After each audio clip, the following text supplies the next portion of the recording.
Goeiedag, good day, fellow South Africans and citizens of the world.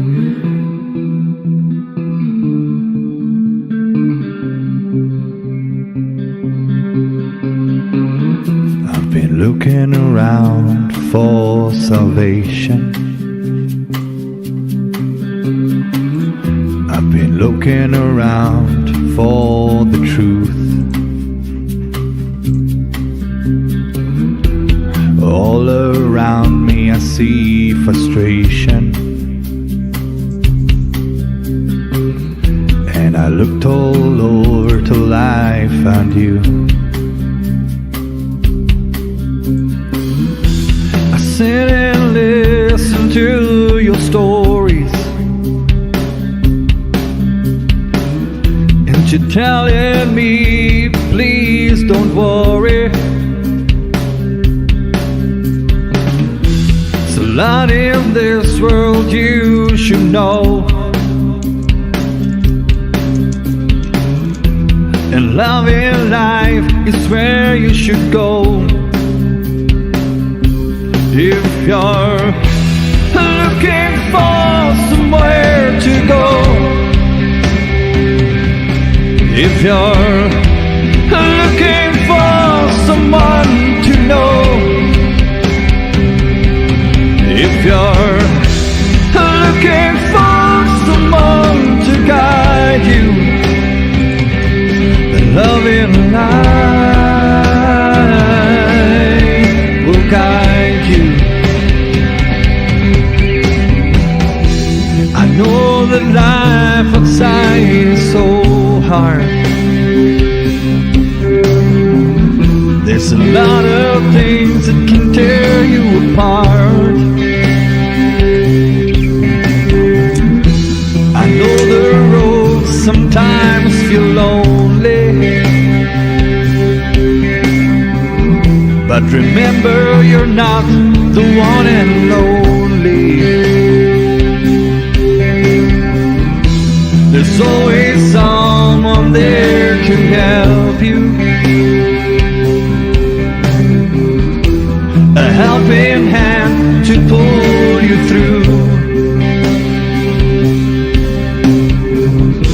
There's only one thing you should do: take my hand and join the Love and Laugh crew. If you're looking for somewhere to go, if you're looking for someone to know,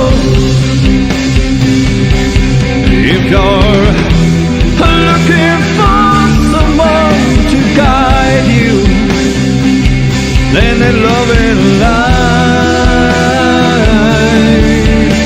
guide you.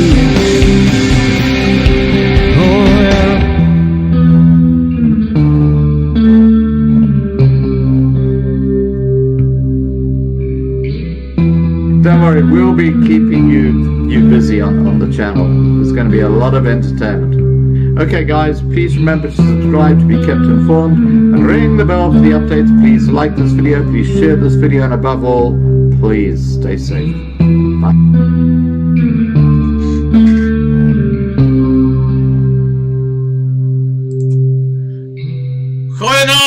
Good evening, fellow South Africans and citizens of the world, and welcome to tonight's live stream. Now, tonight we're hoping to have Dawie Roodt on. I haven't been able to get hold of him just before the live stream. I hope he has not got load shedding. So let's just see if we can get Dawie on Skype. Here we go.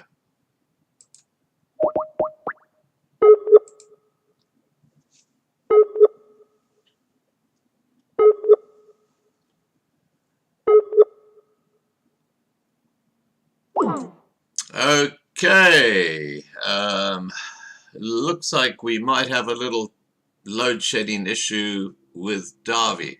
While we're just waiting, what I'll do is I'll just tell you what we've got lined up for the next week when it comes to live streams. Tomorrow night, That's Tuesday night, the 9th. We have Petrosito, the guy who's been fighting for drawing attention to the farm murders in South Africa. And joining him is Fani Botha.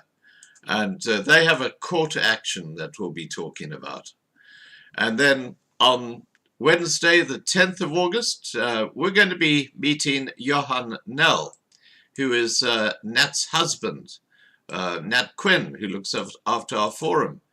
And we're going to be talking about police brutality and his first-hand account of what happened to him a while ago now. And then on Thursday, the 11th of August, we've got Melissa Muller, Quentin Horner, and Dr. Elapen Rapiti joining us. We're going to be talking then about a CCMA action, which is basically fighting back against the mandating of vaccines in the workplace in South Africa. A very, very interesting case. And then on Friday, the 12th of August, we have Dr. Philippe on. And we're going to be looking at some extraordinary slides. Once again, blood slides of people who are unvaxxed and vaxxed. And you'll see how the blood in the vaxxed people is becoming really, really bad. Okay, then on Monday, next Monday, the 15th of August, we have what we call Spanner's Choice. And that is basically an evening where one of our moderators in Loving Life puts together their favorite music. And it can be anything. It can be Elvis Presley. It can be Elton John. It can be whatever you like. Creedence Clearwater Revival. The Moody Blues. Doesn't matter. And what we'll do is we will play a range of songs from anything from opera to classical to pop. And between the songs, we'll have the Spanners or the Loving Life Close family joining me on Skype. And we'll be having a bit of a family chat between each song. That starts next Monday. So if you are a moderator and you'd like to join that chat next Monday, that's the 15th of August, please just send me an email to homestays@gmail.com and I'll put you on the list. Okay, Tuesday the 16th of August, we got Alan Vornitz. He's going to be talking about prostate cancer, of all things, and how to beat it through nutrition. And 17th of August is going to be a fiery one. That's Wednesday, next Wednesday. We've got Anthony Hall from Rail joining us, and he wants to respond to a live stream we had, must have been about 18 months ago now, regarding Rail. Where some questions were raised, so this is his right of reply. That's the 17th of August, Wednesday. And then on the 18th of August, we've got Melissa Nieuwoud, who is this lovely lady who talks about positive thinking and some really interesting things. And she's going to be talking about Women's Month.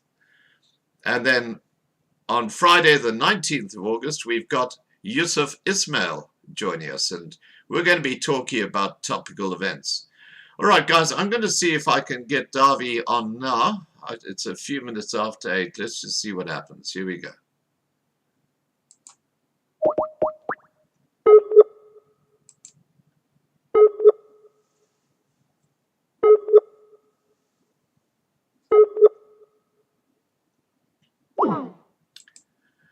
Okay, not looking good. I'm sorry, guys. It looks like Dawie Roodt is a victim of load shedding. Let me just see what's happening in the side chat. Hi, Henry. Hi, Boulders and Steel. I think I've said hi to everybody else at this stage who's in the side chat. Hi, guys. I hope you're having a great load shedding free evening. If you're in South Africa, gosh, what to do about load shedding, huh? Guys, I'm going to give Dawie one last try. And if he doesn't answer, I'm going to wind up this live stream because there was so much I wanted to talk to him about, including things like the impact of interest rates on people, whether there will be a depression in the world and by Christmas, unemployment in South Africa, the cost of living in South Africa. There's so much we needed to talk about.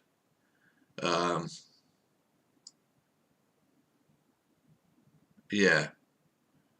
All right, I'm just checking the comments in the...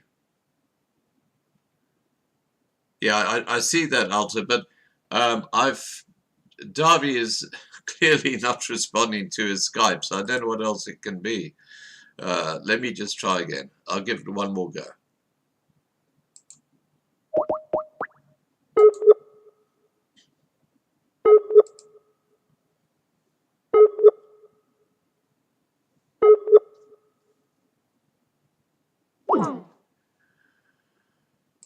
Nope.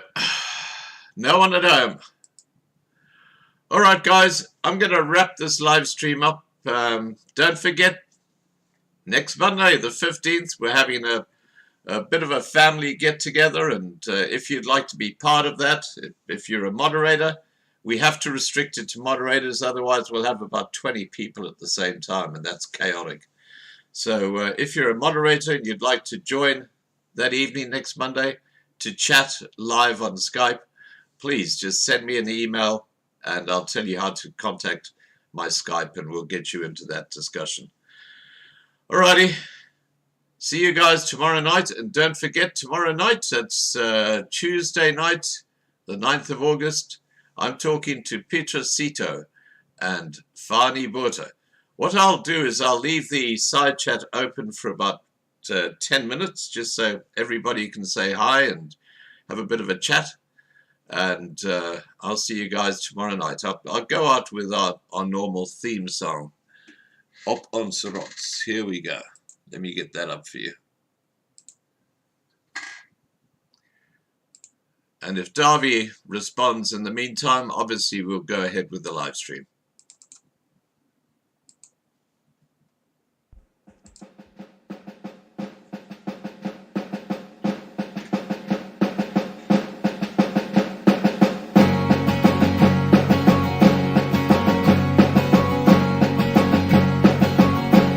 Ons loop hand aan hand op goue warm sand, so baie wat ek wil hê, so baie dit brand. Ek staan op my rots met golwe wat bots. Ons het geen vrees, want hy is in beheer. Ons sien al die planne van goddeloze manne. Ons weet hulle gaan nie wen nie. Dis geskryf soos 'n duif. Ons sal wen. Ah, yes, guys, please come and join us in 24/7 chat. I'll go across there for a little while, and Nat's going to be looking after it. You can join the Loving Life family there, so just go into the Loving Life website. If you're registered or you're logged in, you can come and join in the side chat there. Okay guys, take care. See you in 24/7 chat. Ons is boere met trots, met my hand in my bors. Ons ken geen vrees, want hy is in beheer. Ons sien al die planne van goddeloze manne. Ons weet hulle gaan nie wen nie. Dis geskryf soos 'n duif. Ons sal wen, aanhou glo, want hy is in beheer. Ons sien wat gebeur, die leer alleen sal ons nie steen. Kom slaan nog 'n keer. Ek is stil, want ek weet hy is in beheer. Ons sien al die planne van goddelose manne. Ons weet hulle gaan nie wen nie. Dis geskryf soos 'n duif. Ons sal wen, aanhou glo, want hy is in beheer. Ons sien al die planne van goddelose manne. Ons weet hulle gaan nie wen nie. Dis geskryf soos 'n duif. Ons sal wen, aanhou glo, want hy is in beheer. Ja, hy is in beheer.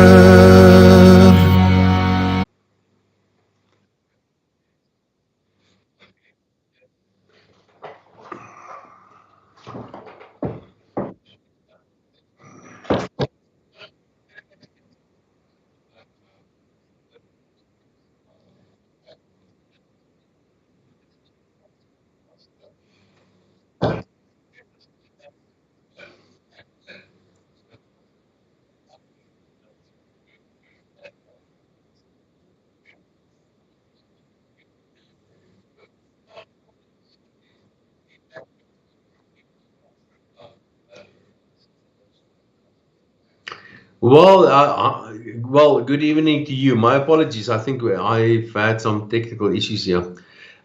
Yeah, we came back from Russia about 2 months ago. We were there for a wedding. I'm married to a Russian girl, and we were at this wedding at a city called Sochi, which is the most beautiful place, just by the way.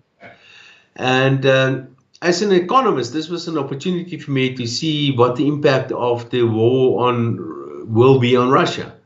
And the short answer is there's no impact on Russia. I don't know what happens for the past 2 months or so. I haven't been there. I've spoken to some Russians and so on, but the impact for when I was there was absolutely no sign of any war in Russia. Obviously, the authorities in Russia are managing the narrative like anywhere else.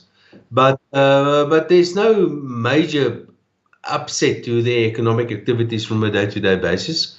People are quite upbeat about the economic prospects in Russia, so nothing is really going on there. So my short summary is that the Russians don't even know about the war in the Ukraine. Of course, late at night when you've had a couple of vodkas and you speak to them and I sort of get out of the closet a little bit, and we talk about the war in the Ukraine, then you get various views and what people think about what's going on in the Ukraine, and you get some people are completely and totally in supportive of Putin, and some people are totally against it. But I think there are many moving parts to this narrative, and it's important for people to understand that it's not just the right and the wrong story. There are many moving parts to this specific story.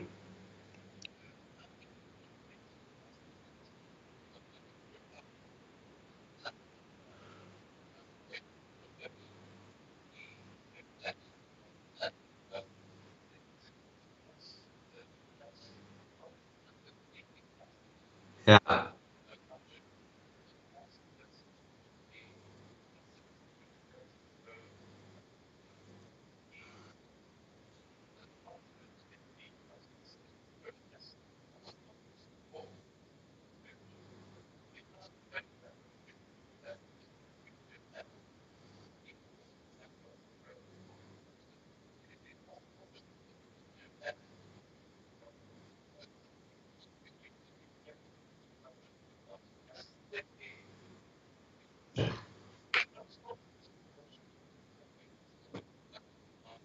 Yeah. I think what is important to start off where it really matters is that then for the past 10 years, actually for more than the past 10 years, central banks, including the European central banks, have been providing a lot of liquidity, a lot of what we economists call base money to their economies in an attempt to support their economies. So we haven't seen much inflation, and the reason for that until recently is simply because people did not make use of this base money. They didn't start borrowing, or they didn't start borrowing money from banks, and banks didn't start lending money. Now that started changing recently.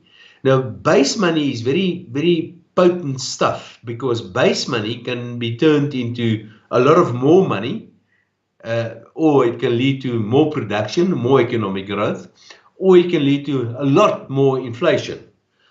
And obviously, yes, and obviously what central banks have been hoping for is that creation of a lot of base money will lead to more productivity and more production and more economic growth, which really hasn't happened the past 10 years.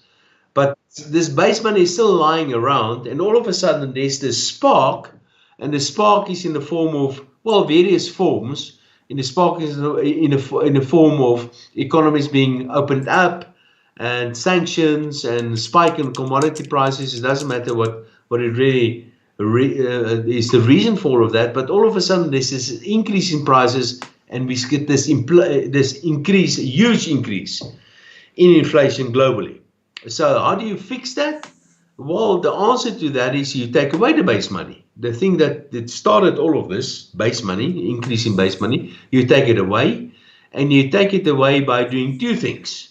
You increase interest rates, making it difficult for people to borrow money. Mm-hmm. And the second thing that you can do, you simply withdraw liquidity. You take liquidity out of the financial markets, and that's got a similar kind of effect.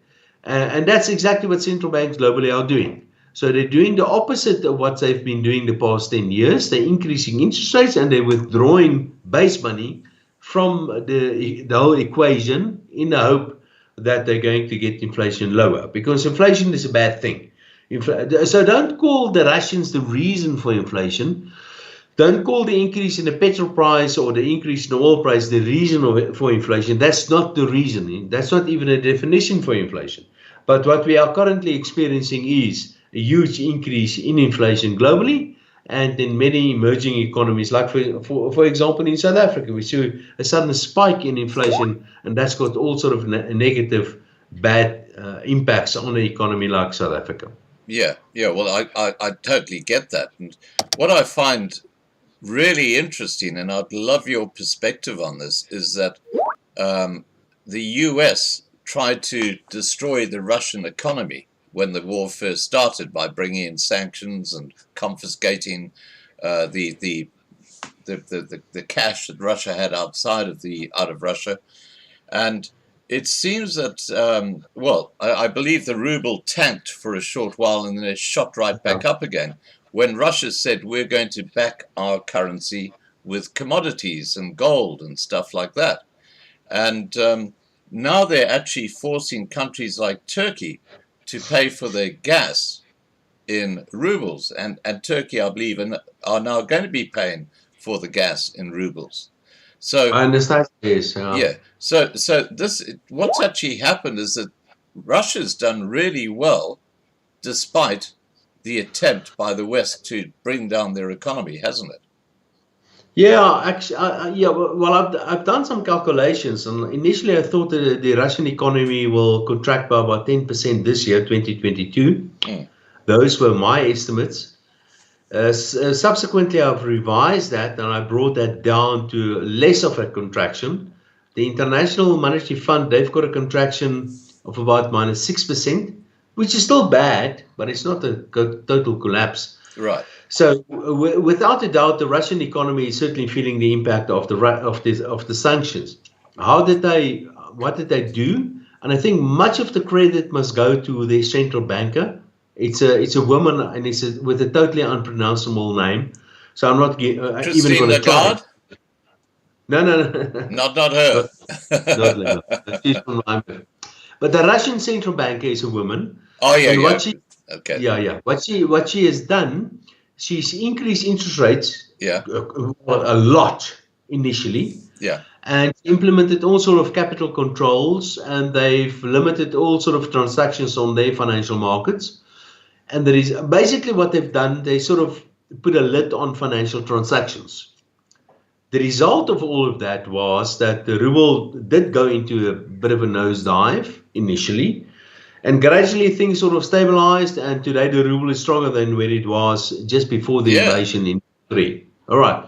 But they paid a price for that. Don't think it came for free. Then you mentioned that they implemented a new payment system, which is important to understand. And maybe I can just explain that a little bit. Yeah, please do. The current payment system, it's not really a payment system. It's more of a communication system. It's called the SWIFT system. Now, what it means is that central banks globally and the financial institutions globally, they talk to one another and they send information via the SWIFT system to one another. Right. And basically what they're doing, it's a little bit more complicated, but basically what it comes down to is that they're transferring money from A to B, from country A to country B. If you're not a member of this, then you have to know somebody that's a member of SWIFT in order to make the necessary transfers. Now, what the West have done is that they've decided to exclude Russia, which has approximately $650 billion on SWIFT in the form of so-called hard reserves. So Russia is sanctioned as far as its access to SWIFT is concerned, which basically means that the governor of the Central Bank of Russia cannot sell those dollars to support their rubles. And that's part of the reason why she's decided to increase interest rates in Russia so quite dramatically in order to support the ruble.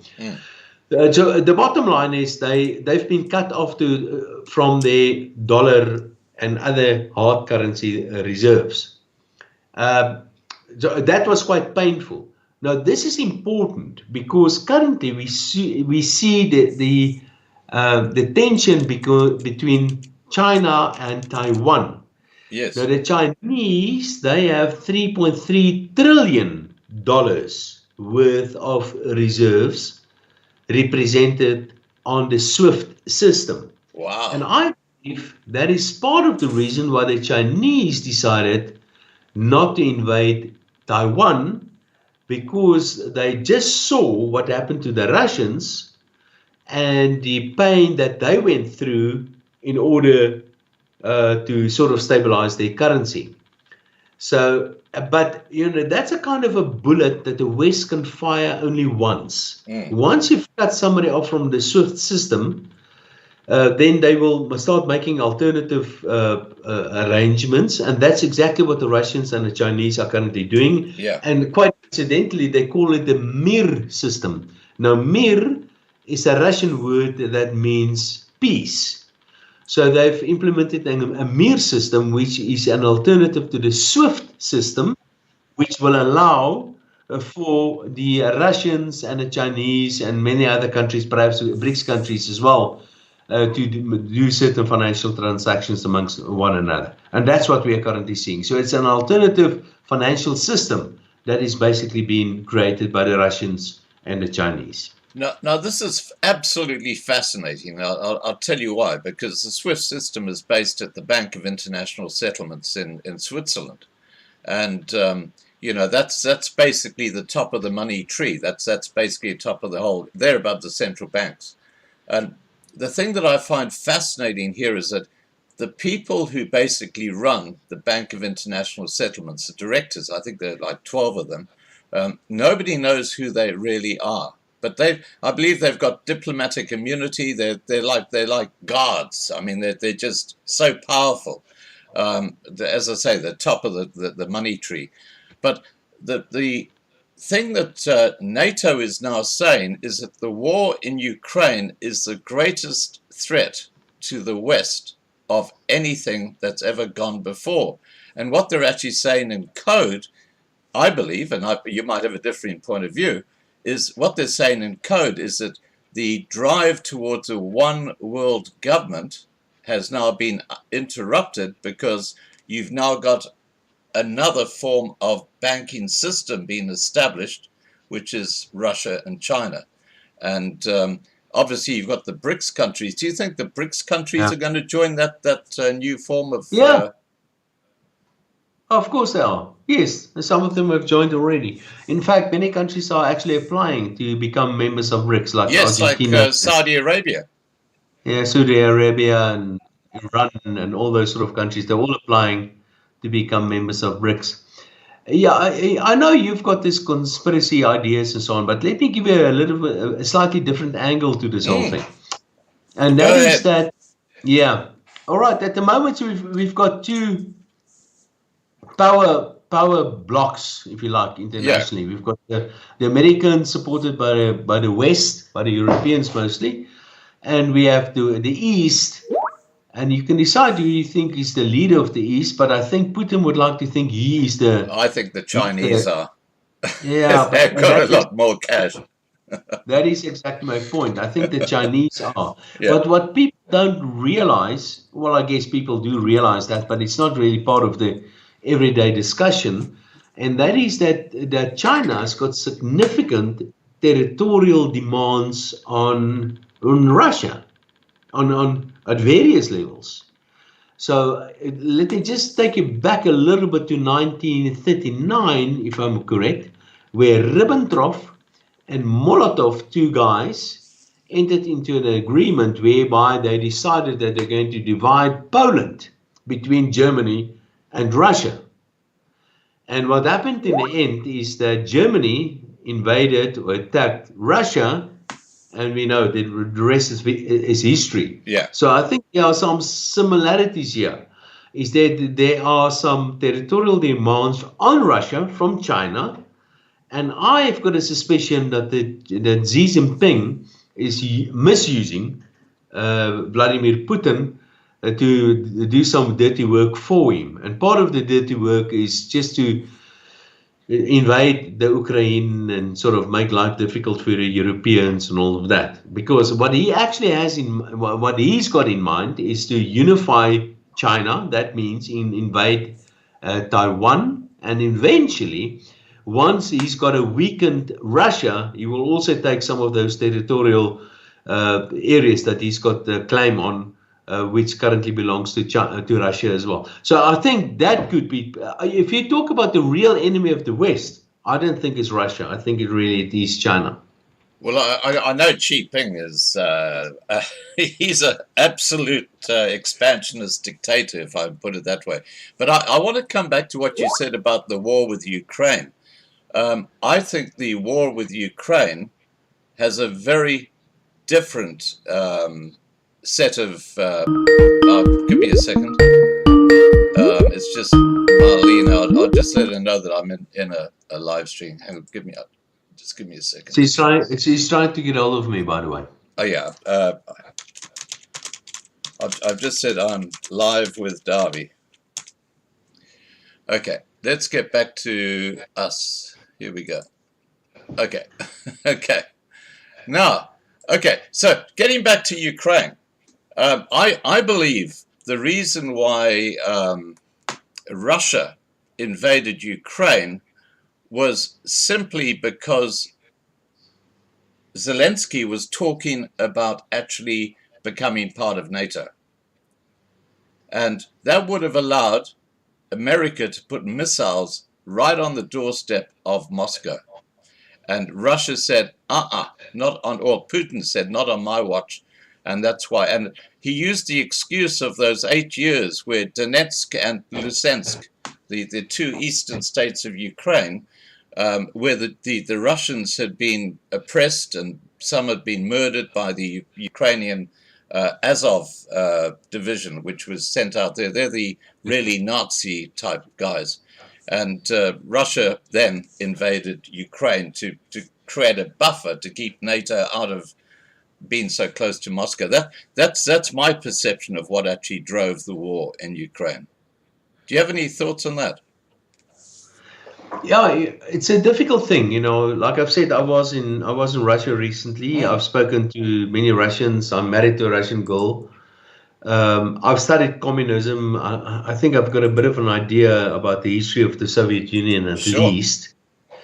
And I think what Putin is really trying to do here, and this is typical. There's nothing special, and that is he wants to create a greater Russia. He Yeah, wants to create the Russian Empire, or he yeah, wants to recreate the Russian Empire. Yes, there are some reasons for that. Part of the reason has to do with the NATO expanding to the east, including countries that were not previously included in NATO, including countries that they promised will not be included in NATO. Uh, and so Putin is feeling a little bit pissed off about this, and he thinks that it's going to be a walk in the park. I think he made a huge strategic mistake by trying to take over Kiev. That was a huge mistake because I'm pretty sure that the eastern part, the Donbas area, you would have been able to take that over quite easily because the majority of them are ethnic Russians in any event. So people would have welcomed him to take that part of the Ukraine over. But trying to take over Kiev, I think that was a huge strategic mistake. But I think, to try to simplify things, of course, there's the history, there's a context and all of that. But I think basically what Putin is trying to do is just to sort of recreate the greater Russian Empire the way it was before 1989. Just something that I want to mention, and that is between the Ukraine and its southern partner or its southern neighbor called Moldova, yeah. there's a slither of land called Transnistria. my apologies. Transnistria has got a similar ethnic makeup as the eastern part of the Ukraine. And in fact, it's a self-governing area or a part of Moldova, technically. So I won't be surprised if the Russians decide to take that over in any event, which means that the Ukraine, there will only be a small part of Ukraine that will have access to the Black Sea, which will include the harbor of Odessa. And since you've taken over the Donbas area and probably also the Transnistria area, you can just as well take over Odessa, which means then in the end that the Ukraine will become a landlocked country. And I think that is perhaps more or less what Putin's got in mind. I agree with you. I believe, look, you take how he fought for Mariupol. I mean, that took so long to actually fall. And they caught all those Azov fighters in that steel mill there. But, if you look at the way he's going, I think they're going to try and make Ukraine a landlocked country. Now, I don't know how we got out of talking about the economy, but let's get back into that because we're kind of leaving the main thrust of our discussion.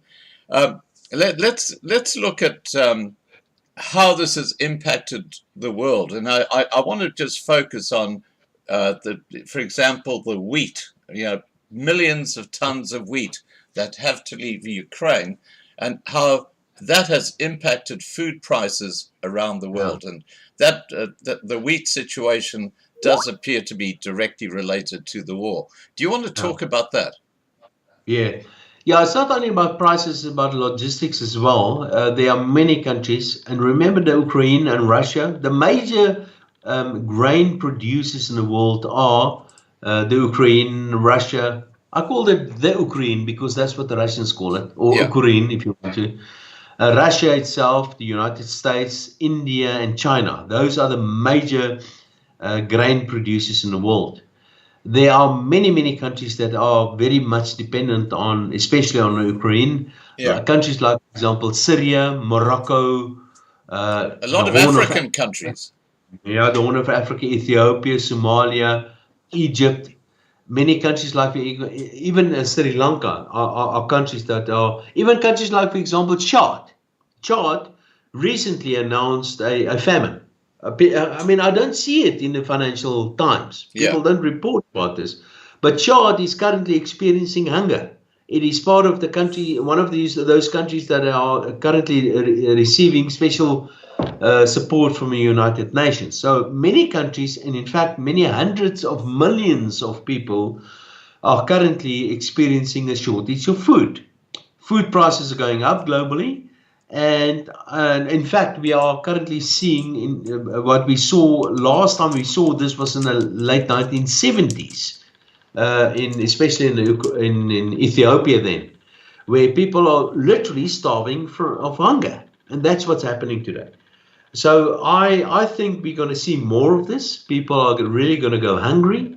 And the countries that will be affected, obviously, will be poor countries mostly, which are Central and Northern African countries mostly, but not only there. Middle East countries like Syria is another country that's suffering from that. And it's being exacerbated. This whole thing is being made worse by countries like, for example, India, which just put a stop to the export of grains, which is bad. So if you stop exporting grain, that means that your own farmers are going to stop producing grain, or they're going to move to something else, but because they're making less money out of exporting wheat, for example, and stop producing whatever it is, and you distort the markets. So quite often what happens is that governments, they handle the situation incorrectly, exacerbating the problem, and leading to even more people suffering from a shortage of food. So what the world is currently facing is probably the biggest famine that what we've seen since, I would guess, the late 1970s or early 1980s. So this is a major world calamity that we're currently experiencing. And of course, the price of food is rising dramatically around the world. I mean, here in Australia, it's gone up 10%, the price of food in the last few months. And in South Africa? Yeah. We a similar sort of magnitude, a 10% plus increase in food prices.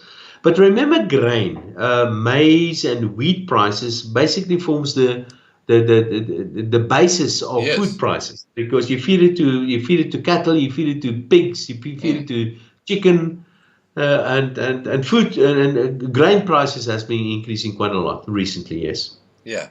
Well, that in South Africa, I'm hearing that, more and more people, and even people who you would put in the middle class, because of the tax regime and because of the rising prices, they're actually falling into a huge amount of debt. Are you hearing that? Yes, but I think South Africa is a little bit different. South Africa, we are in very deep trouble in South Africa. We have unemployment, depending on your definition, how you want to define unemployment as an example, but we have unemployment levels close to, let's call it 50%, depending on your definition. So we have unemployment levels of about 50%. We have a population of about, let's call it just 60%, or 60 million or 61 million. Of that 61 million people, 32 million, more than half, receive a grant from the state every month. Yeah. We have absolute poverty going up. We actually last year 2,000 kids died because of malnutrition in South Africa. So kids are dying because of hunger. Let's call it what it is. Half of the people in the country is depending on the state.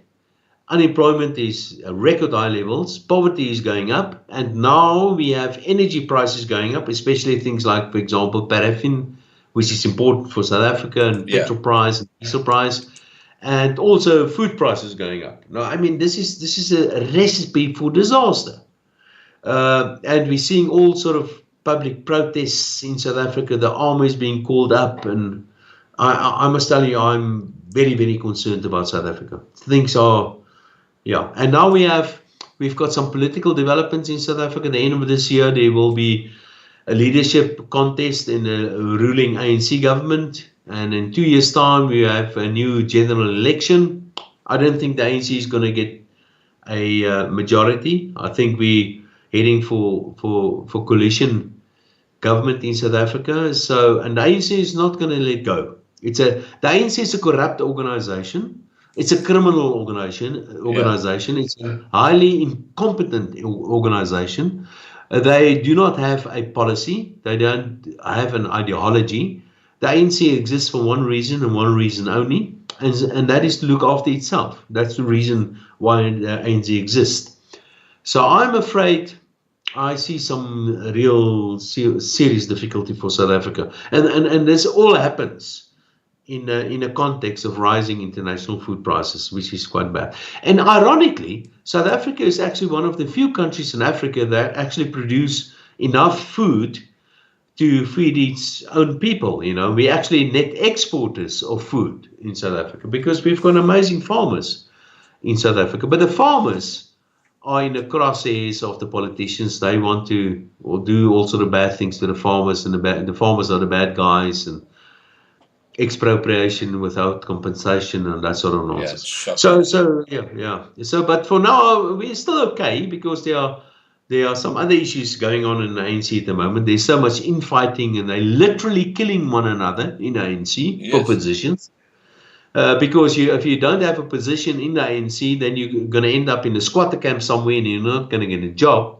So it's worth fighting for to get a position. It's perhaps even worth killing somebody else for a position, because the alternative is just something that people simply do not want to accept. But I'm very concerned. South Africa is really heading for some quite difficult times, I think. Yeah, well, the vice president of South Africa, a few years ago, there were some serious allegations about him having a hit squad that he would send out to kill political adversaries. I think it was the Washington Times. One of the American newspapers, they had quite a extensive article about him and all his things and all that. Yeah, but the thing about the ANC, I'm an economist in South Africa. I've been doing this for a long time. Quite often what happens is that I will criticize Treasury or the Department or the Minister of Finance or the South African Reserve Bank. And what happened in practice is that the Reserve Bank will come back to me, and I will get an email or a telephone call, and they will tell me, listen, they saw me saying this and that in the newspapers. They disagree with me. This is the reasons, and what do I think? Sort of a nice discussion kind of thing. And they will convince me, and when I talk to the press again, I will tell them, listen, I made a mistake. Maybe the Reserve Bank was right in increasing interest rates, or whatever the case may be. The same with Treasury in South Africa. They will come to you and they will ask me about my estimates on revenue, on expenditure, on my view on funding, whatever the case might be. And I will tell them what I think. And it's a nice open discussion. That's the point I want to make. So between the private sector economists and the major authorities like the fiscal and the monetary authorities, there was really an open door. It still is the case with the South African Reserve Bank, by the way, but it's not the case with the fiscal authorities anymore. So I can tell you, I can stand up in front of an audience, I can go on TV, on radio, I can write articles in the newspapers, and I can say the most horrible things about government in South Africa, and they will not say a thing. They will not even call me, because they've lost all shame. And they don't care anymore. Unlike the Reserve Bank, again, the central bank will come to me, and it's open, and I can call whoever, and we have got open discussions. But the South African government, they've lost everything. They're not even ashamed of what they're doing to this country anymore. Now, that raises the question, Dawie. You've got a population that are starving because they're unemployed. The SASSA grant, I mean, you could hardly fill it, or you couldn't fill a tank of petrol with that every month. It's such a small amount of money. It really is becoming anarchistic in South Africa.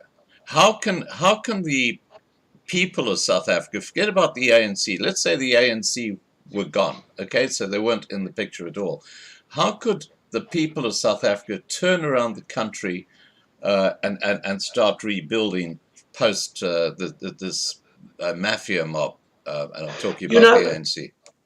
As an analyst, I don't tell people to vote for this or that. I mean, I'm supposed to be neutral. I'm supposed to be objective in looking at all these sort of things. And I never tell people to vote for this party or that party. I will do an analysis about this, about the various parties, and I've done it all along. But what I'm doing now, and it's not only me, many other economists and political analysts, what they're saying is that the problem is that the ANC is the problem. Yeah. So we as supposedly objective or neutral analysts, what we are saying is that the ANC is the problem. So if you want to fix a problem in South Africa, the economic problems, and it's not difficult to fix those, by the way. You have to fix your economic, or you have to fix your political problems first, and the most important political problem is the ANC. So the first step must be to get rid of the ANC. It's a corrupt organization. It's a criminal organization masquerading as a government. So get rid of the ANC, and I think that is going to happen in 2024. By the way, that is if the ANC allows that to happen, and that's still an open question. But I think that's what's going to happen. If it's really free and fair, I think the ANC is going to get less than 50%. They may still be in government if they enter into some sort of agreement with some of the other opposition parties. I'm thinking of Good. That's a good political party that may decide to go with the ANC as an example, or maybe one or two other ones. But it's possible that the ANC may still be in government after 2024, but not as a government or not as a political party with the majority of support in South Africa. It is possible that the ANC could be sidelined, and we could see a coalition government between various political parties in South Africa. But there are three major political blocs in South Africa. It's the ANC, obviously, the Economic Freedom Fighters of Julius Malema, and the third one is the Democratic Alliance. Yeah. So if you want a coalition government in South Africa going forward after 2024, the situation will probably be where you have to include either and.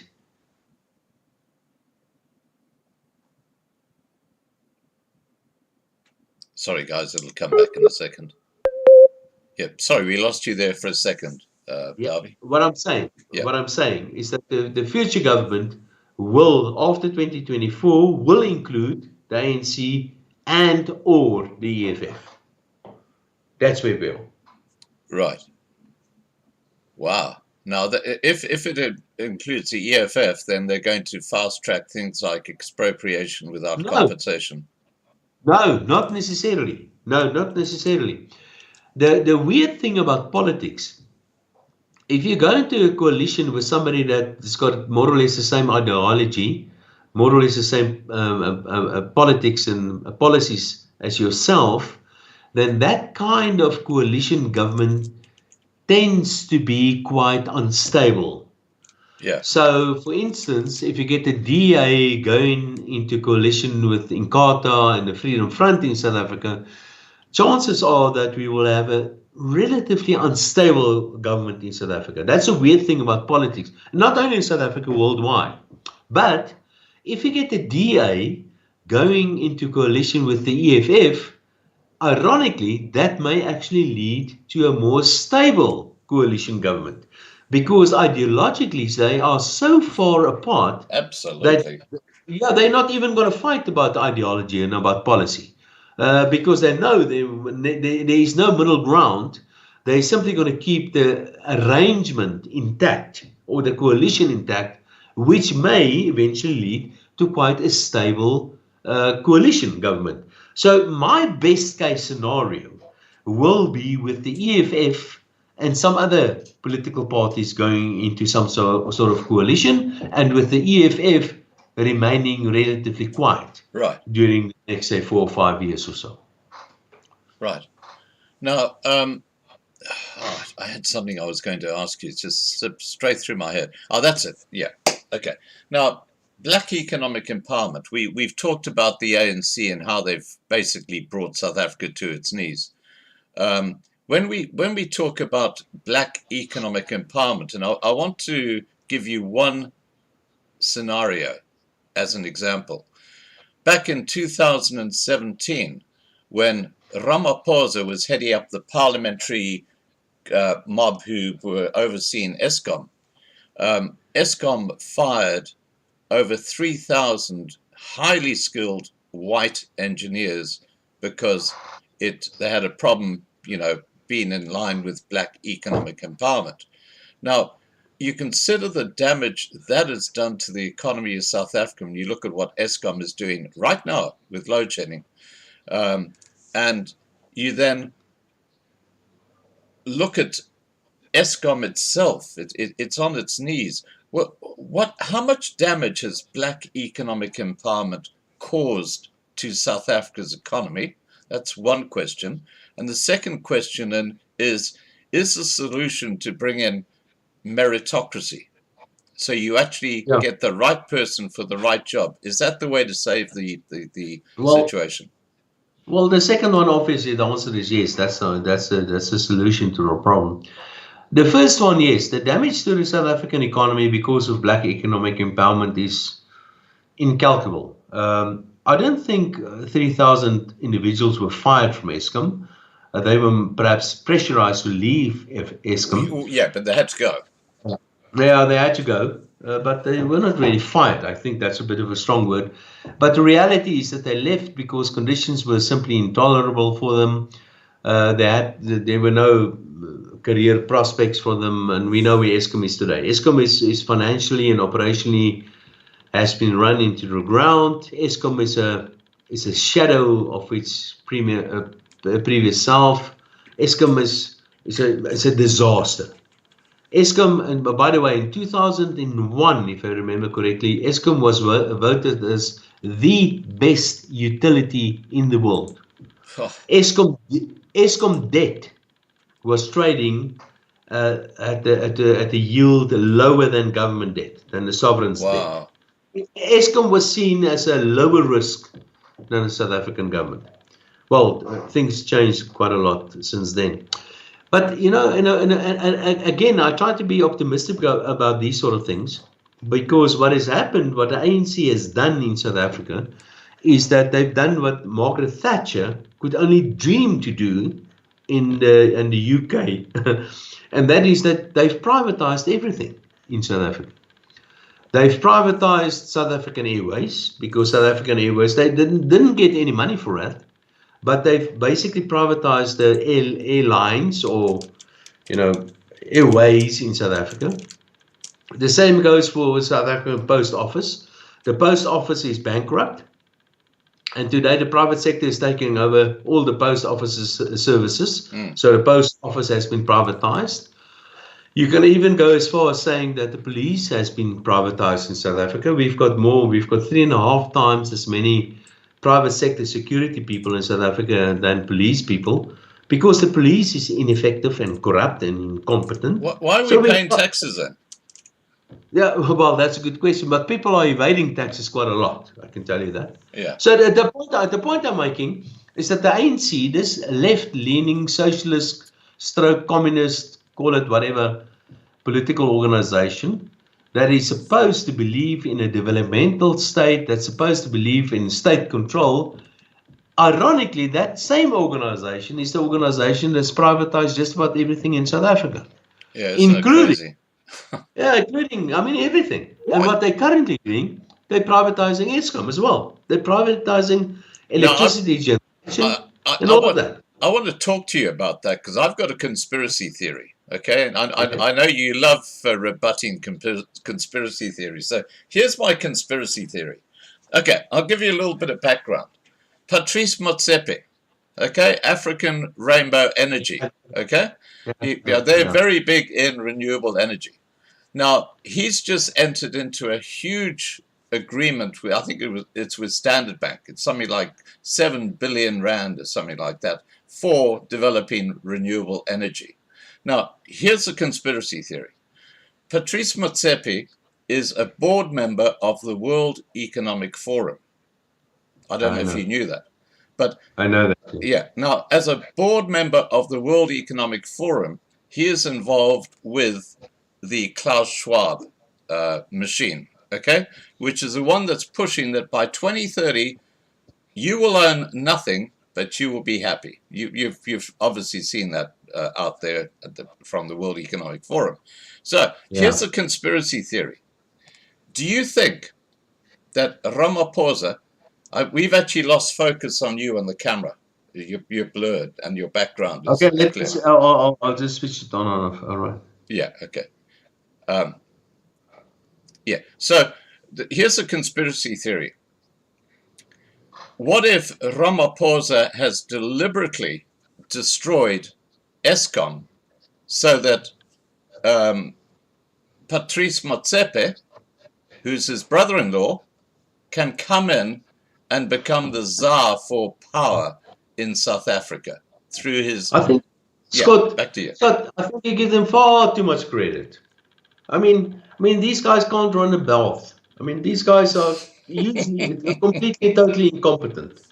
Do you think they will sort of conspire to run Eskom into the ground so my brother-in-law can pick up the contracts to establish alternative energy sources in South Africa and make a lot of money? I think you give them far too much credit. Okay, I hear what you're saying, but Patrice Motsepe is not an idiot, and let's face it, Klaus Schwab is very, very tactically smart.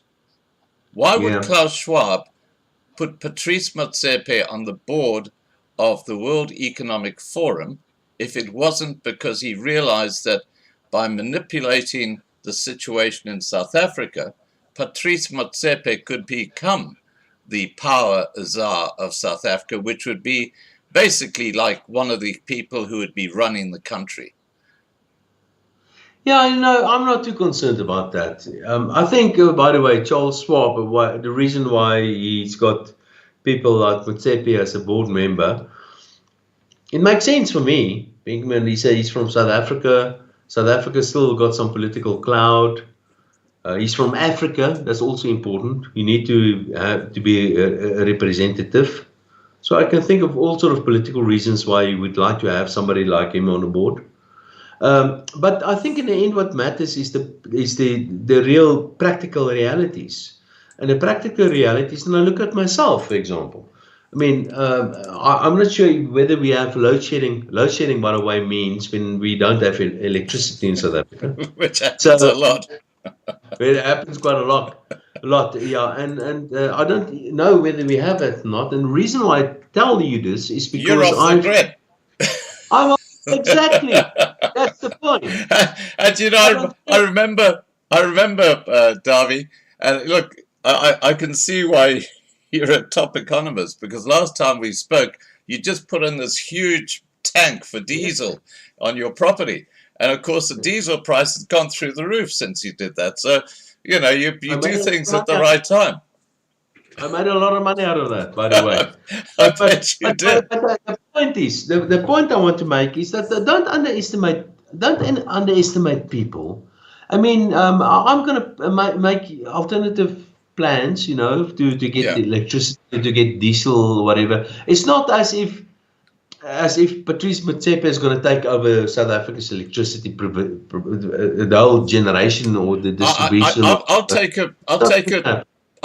a bet with you about that. I reckon that's going to happen. I reckon that Patrice Motsepe will become the power czar in South Africa. No money involved, just a friendly bet. No, it's not going to happen because of a number of reasons. One is if you make use of renewables like solar and wind, then there's no way you can monopolize that. The second reason is that South Africa needs base power, and there are only basically two sources of base power. The one is coal, and the other one is nuclear.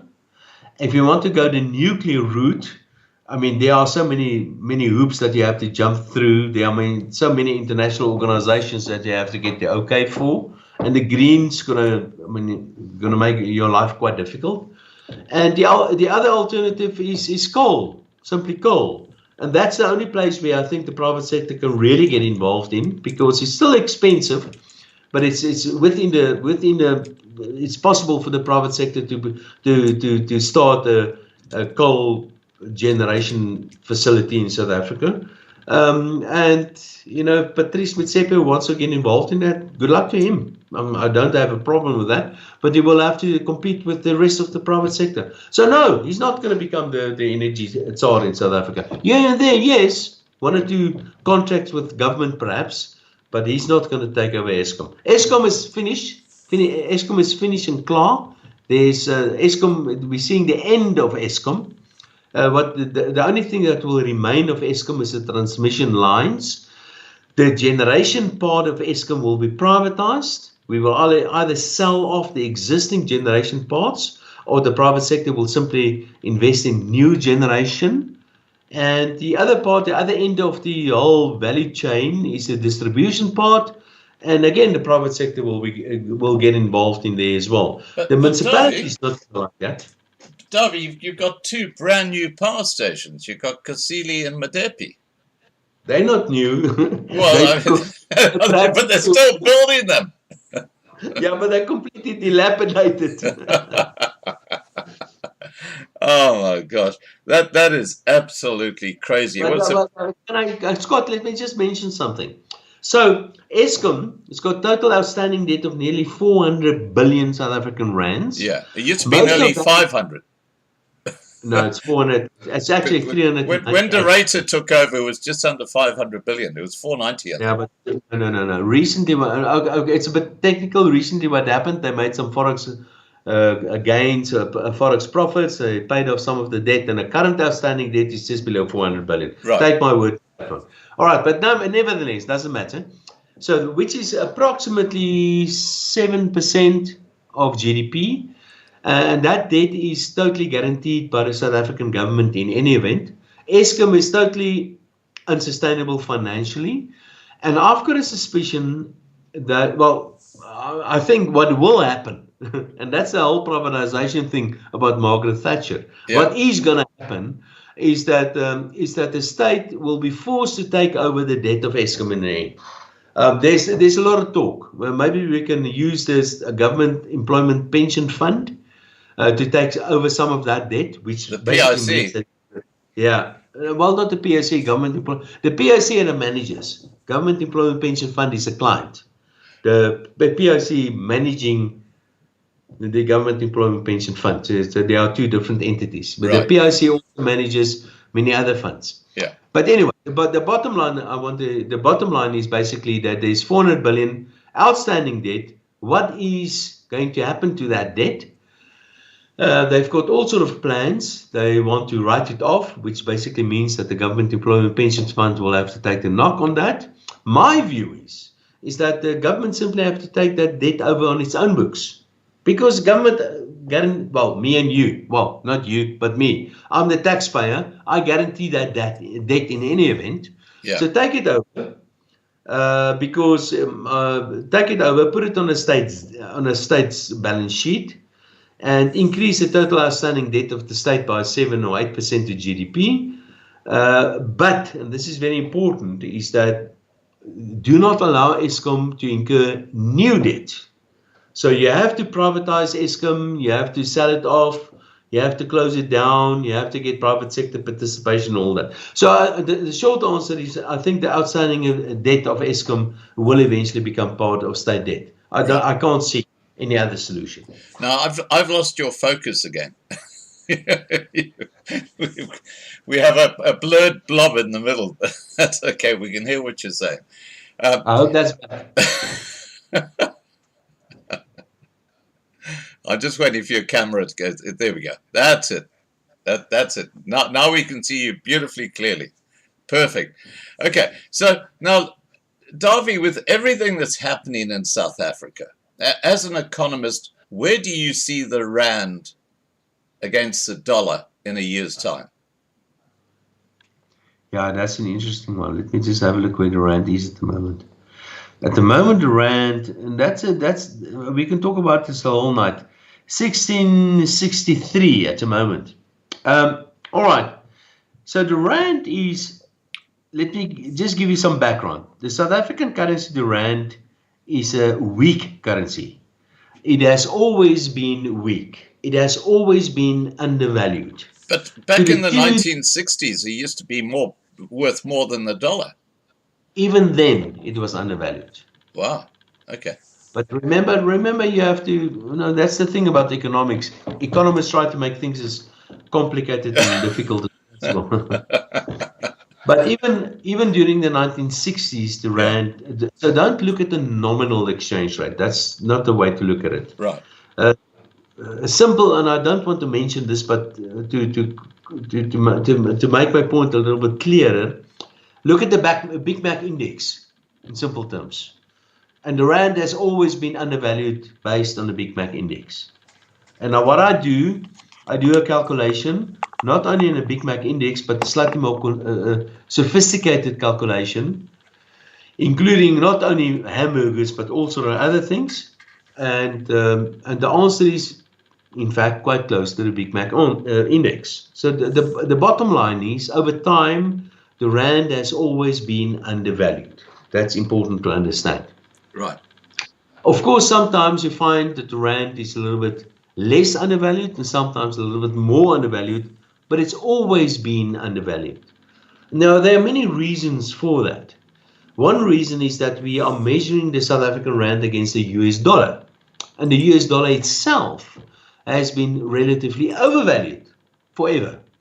And there are reasons for that as well. One important reason is that the US dollar has got a massive, huge, and very liquid capital market behind it.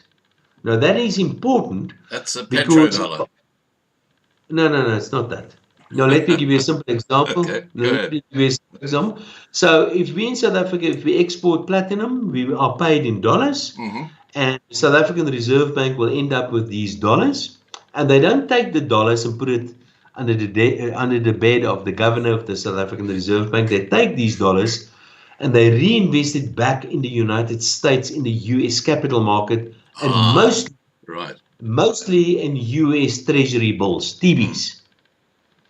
Now, if surplus dollars will end up in TBs, mostly. Yeah. So if you have surplus euros, they could end up in either Italian bonds or German bonds or in Greek bonds. And you can see the problem already, is that in the case of the Europeans, they do not have a single capital market. They have a capital market consisting of various financial instruments, government debt instruments. So it's not a unified capital market. The same with the Chinese. So if we end up with the surplus of renminbi, then the South African Reserve Bank cannot simply invest those renminbi back in China, because you need to have a special quota. So the bottom line is the dollar is always stronger than what it's supposed to be. Right. And that means that the South African currency, the rand, is usually weaker than what it's supposed to be. And the same applies to many other currencies in the world. In a medium term, or in a short term, there are certain factors that affect that. Like, for example, political instability, things like, for example, interest rate changes, inflation, that sort of stuff. So if we increase interest rates in South Africa, that will support the currency in the short term, and so on. But over time, the currency is usually, the South African rand is always undervalued against the US dollar. But there's one other very important variable that affects the exchange rate of the currency, and that is commodity prices. Right. Because South Africa is a major commodity exporter, and at the moment, because of, ironically, Putin invading the Ukraine, leading to an increase in commodity prices, meaning that oil price is high. Yeah, but coal price is also high, and platinum price and palladium and all of that. So we're exporting more than what we are importing, and that is also supporting the exchange rate of the currency at the moment. So, despite the fact that the rand is always undervalued, it's a little bit less undervalued at the moment, because our interest rates, the Reserve Bank started increasing interest rates relatively early in the cycle, and also because of commodity prices being on the high side. So where is the rand going to be in a year's time?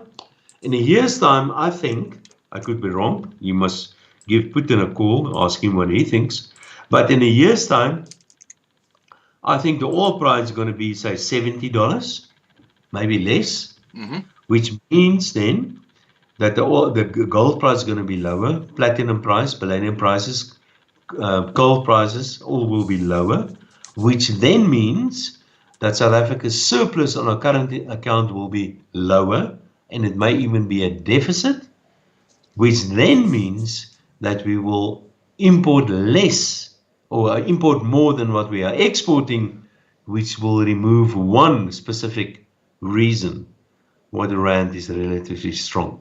So I would say, depending on commodity prices, that in a year's time, the rand will be weaker than now and maybe even substantially weaker. Of course, there are many other factors as well. Fiscal accounts is very important and that sort of stuff. But basically from those two factors, the interest rates, monetary policy, and also from commodity prices, I would say the rand will be, let's call it 18 in a year's time. And it could be much worse. I think we're going to see some sort of crisis in South Africa as well. I wanted to ask you about that. If, for example, things got totally out of control and there was total anarchy in South Africa, what would that do to the rand? Well, we kind of have that already. Yeah. Well, we are running a fiscal deficit at the moment of approximately 5-6% of GDP. That's basically how much government is borrowing every year. Well, yeah.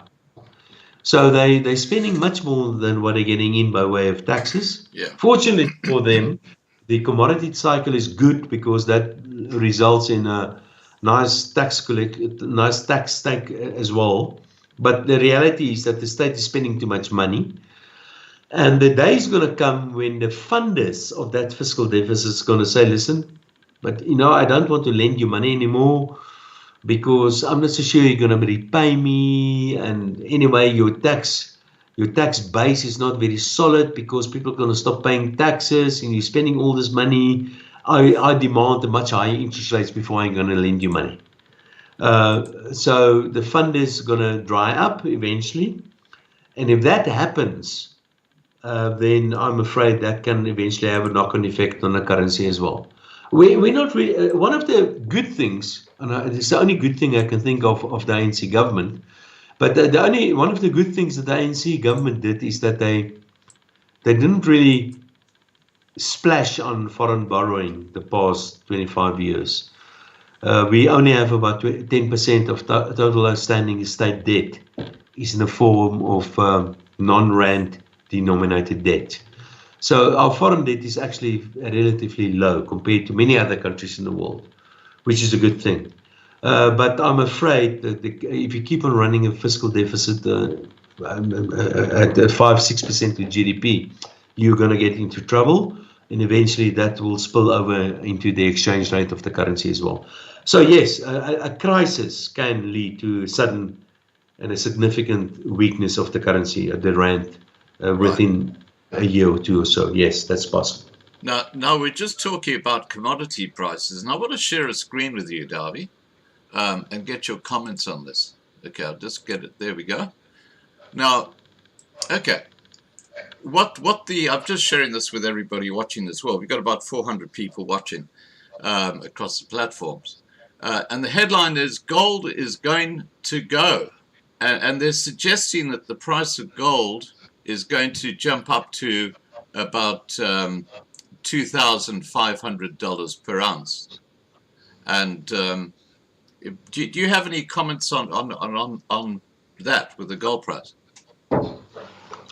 Yeah, I'm not a great gold bull, and the fundamental reason why not is because if you put a bar of gold in a vault, and in a year's time, if you open it up, there's only one bar of gold left. If you're lucky, maybe it could be nothing, but it's not going to be 2 bars of gold left in the vault. So a gold doesn't give you a return. Gold is good. Gold is a weird thing because sometimes gold acts as a currency and sometimes it acts as a commodity.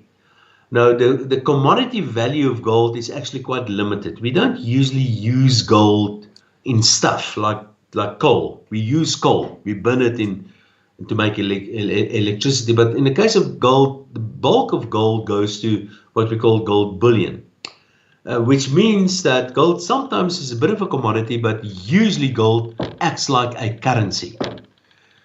Now, the good thing about gold as a currency is that you cannot make more of it. Of course, you can make more of it. You can go and dig it out, but you have to put an effort into digging it out. I was about to say, Dawie, that probably the best career to have right now is to be a zama. South Africa. No, not at the moment. Because they're getting shot. But yes, back to you.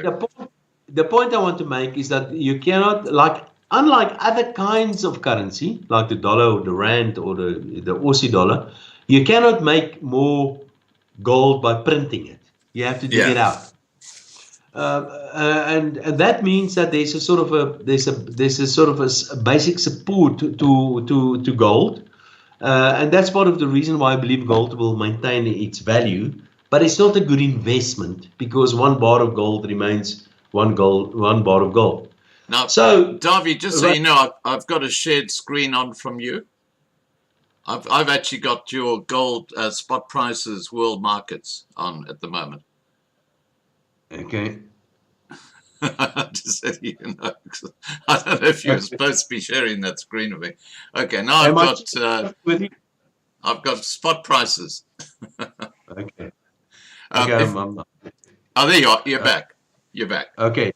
All right. Sorry about that. That's okay. So let's get back to gold. So why would you invest in gold? I'll tell you why. Can I tell you why I invest in gold? Yeah. I invest in gold because I believe the fiat money system is going to collapse, the entire lot. And I think this is why we can move into this in a second, but this is why they're talking about bringing out a central bank digital currency which will replace the fiat monetary system in the future. And South Africa is currently actually playing with that itself. Back to you. All right, so why? Yes, but saying that they're going to replace it with central bank digital currencies, we can talk about that, but it doesn't change much because it's still fiat money. It's only called central bank. It changes dramatically, and I'll tell you why. With the no, of course, many things, we can talk about that. Anyway, let's get back to gold. Yeah. So why do you want to invest in gold? There could be a number of reasons why you invest in gold. Now, I can think of 4 reasons. Yeah. A very important reason why you want to invest in gold for places like, for example, if you live in South Africa, if you want to run away and you want to have a piece of gold in your pocket and you want to get on a plane and go and sell the piece of gold somewhere else. Yeah. Once you got out of the country, that's a very important reason why you want to have gold. So gold as a safe sort of haven that you can move around, put it in your pocket. That's one reason. A second reason why you want to invest in gold is because US inflation, especially dollar inflation, goes up. That means the dollar keeps on losing value, and you don't want to keep your money in something that loses value, and you want to keep your money in something that keeps its value, and that's a second reason why you want to keep your money in gold, because you want to hedge against inflation. A third reason why you want to keep your money in gold is because your grandmother gave you a piece of Kruger Rand, whatever, so for sentimental reason. That could be a third reason why you want to keep your money. And the fourth reason is because gold is quite good if you want to use that to seduce women, because they like it, gold. Those are the 4 reasons why you want gold, and no other reason. I can think of a fifth. Especially if you're in South Africa. And that is that if the rand is falling dramatically against the US dollar, you retain your value. That's my second reason. So basically, that's a hedge against inflation. Yeah. And of all these reasons, the hedge against inflation is perhaps the single most important one. So yes, so there is space for gold in a high inflation environment, and currently we are experiencing a high inflation environment. Right. Central banks, of course, they know this, and they're acting. They're increasing interest rates. They're trying to support their currencies. They prevent their currencies or their monies from losing value. And you do that by increasing interest rates, and that's exactly what central banks are doing. And that's part of the reason why the gold price is not currently trading at $2,000 or $3,000 an ounce, because the market realizes that central banks will prevent their currencies from going into a nosedive. But having said that, I've studied currencies literally going back thousands of years. Yeah. And in all instances, without one single exception, They all all instances, collapse. all currencies under control of politicians always collapse without exception. And that's why the dollar will eventually collapse, the Aussie dollar will eventually disappear, the rand will eventually disappear, and so on. So that will happen. Hang on, Dawie. Isn't that a good reason to own physical gold then? Yeah, but the thing is... That's not one of your reasons. That's why I'm saying it. Yeah, but because in the meantime... if your fiat money collapses, which it's going to, then it's worth nothing. But if you've got a piece of gold or a piece of silver, then you've got something you can go and buy stuff with. Yeah, but in the meantime, life goes on. I mean, in the meantime... It depends how much life we've got before it collapses.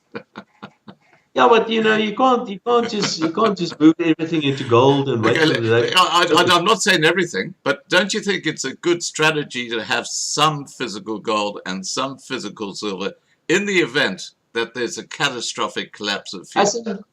As an asset manager, I don't like it because they don't give you any return. No return. What's the use to have your return on something that's worth nothing, like the Zim dollar? I would rather take my chances on perhaps it's a feet of clay, the dollar and the rand and all these other fiat currencies. But in the meantime, I can make a lot of money out of those. Yeah. Well, that's why it has any value. But I want to be part of the party in the meantime. I get it. I'm just flashing on the screen a $100 trillion Zim banknote. Yeah. But I can tell you, I'm a trillionaire. I didn't tell you I'm a trillionaire. Yeah, back to you, Dub. I've got some of these notes in my cupboard here. I can show you. I've got some of these right here. You haven't used them as wallpaper yet. Yes, I've got some of them here. So but there are many examples like that. Basically, what it comes down to is that central banks or politicians, for that matter, are just destroying money, and that's what they do. Yeah. Because there's a lot of money to be made out of making money, and central banks want, or rather, politicians want to be in control of central banks because you can make a lot of money out of being in control of a central bank. Is that why the South African government, or this corrupt mafia ANC government, want to actually nationalize the South African Reserve Bank? No. It's just because they don't understand economics. That's why they want to nationalize it. They've got this idea that you have to nationalize your central bank because it sounds nice. You know, to have a government. But that would be a disaster for the rand, wouldn't it? No, not necessarily. Depending the value of the rand. No. What's important is not whether who. Let me just declare this. Me personally. Yeah. I've got 200 shares in the South African Central Bank. Right. So I'm a shareholder in the South African Central Bank, but I have no say over policy, over monetary policy. So even if they nationalize that, if they steal all my shares, and the governor of the South African Reserve Bank remains Lesetja Kganyago, and he keeps on doing what he has been doing the past couple of years, the rand will not collapse. Nothing will change. Yeah. So that's nationalizing the Reserve Bank is not going to make any difference. Now, look, I've got a beauty. I've got an absolute beauty when it comes to conspiracy theories. Absolute beauty that I'd like you to talk to. There's a fellow by the name of Fani Fonsa. You know Fani. He's got shares in the South African Reserve Bank. Yeah. And he's talking about these huge bank accounts that the banks hold. I think it's called White Spiritual Woman or something like that. And they hold hundreds of trillions of rands in them. What's your take on all that? Yeah.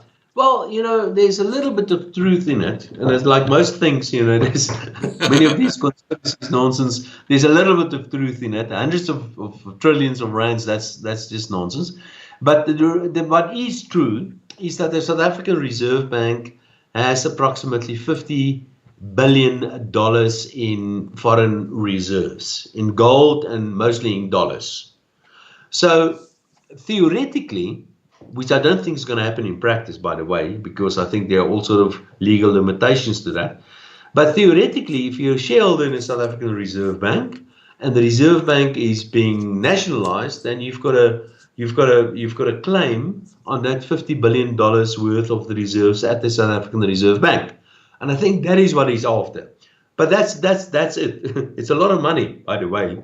But we're not talking about trillions of dollars. We're talking about $50 billion US worth of reserves. I think there were 3 bank accounts he refers to that every single big bank in South Africa has in their books, and there were trillions of dollars involved in that. But I hear what you're saying. Yeah, I get it. Nonsense. Now, that's nonsense. How many shares in total does the Reserve Bank issue? No, I don't know. I forgot now. Not that many. I've got, like I've said, I've got 200 shares. Yeah, so no, you're limited, if I remember correctly, to 10,000 shares. You're not allowed as an individual to hold more than 10,000 shares. And I guess there could be, I would guess, 1 million shares or whatever, or less than that. And remember also that the dividend that I receive as a shareholder, my last dividend, if I remember correctly, was something like 8 Rand. So it's not a very good investment. That's a cup of not even a cup of coffee. No, it's pretty much the same. It's a sort of a fixed dividend amount. It trades more like a bond. So it's like more like a bond than like a stock. It's not. So the reason why I hold shares in the South African Reserve Bank, because as a shareholder, I get access to all sort of information, which is important as an economist. Yeah. Which anyway is public information, but more importantly, I get invited to the annual general meeting where they share very nice wine and milk. I thought there was another reason behind all that. Now, Dawie, we've touched briefly on the central bank digital currency. Now, what impact will that have on central banks like the South African Reserve Bank? Yeah, Scott, we have to understand what it means. Now, this is going to be a very long discussion, but the central bank digital currency can take 1 of 2 forms or something in between. Now, if you allow me just a moment to explain those 2 forms, but basically, remember that a digital currency, like for example, Bitcoin, is issued on a blockchain which is decentralized, which means that nobody is in control of that currency or that information. Call it information, which is important. In the case of a central bank digital currency, you will still have a blockchain, the technology, which is actually the important part. Yeah. But you will have a blockchain which will be under control of your central bank. So you will have a centralized blockchain system, unlike for each country. No. I'm just trying to explain the basics here. Yeah, okay. All right. So a central bank will have a choice of doing 1 or 2 things. A central bank can decide, I'm going to issue a central bank digital currency on a blockchain technology, and it will be a centralized blockchain system where I am the center of the universe. The central bank will be the center of the universe, pretty much the same as what we have currently.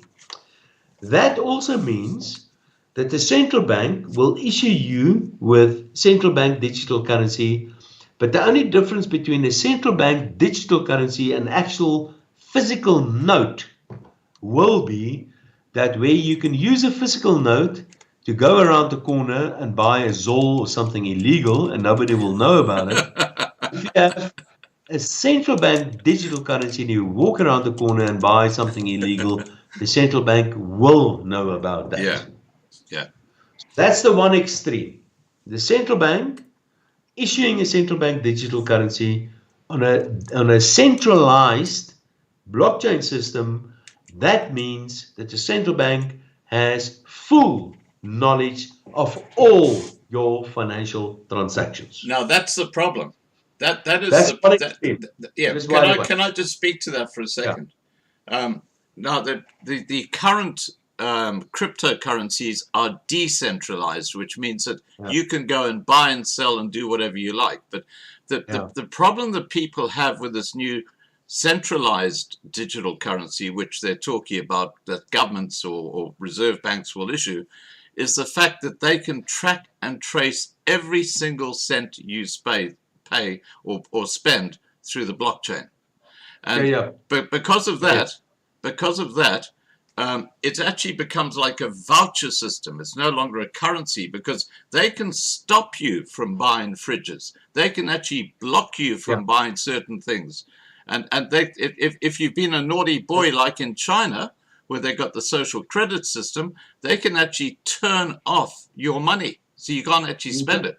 Back to you. You're jumping the gun here, Scott. You're jumping the gun. Yeah, go ahead. All right. Okay, you're absolutely right. That's exactly. So the one extreme, central bank knows everything. And of course, they will use this information for things like, for example, alerting the receiver that you've been making money out of whatever, and you have not been reporting that to the receiver.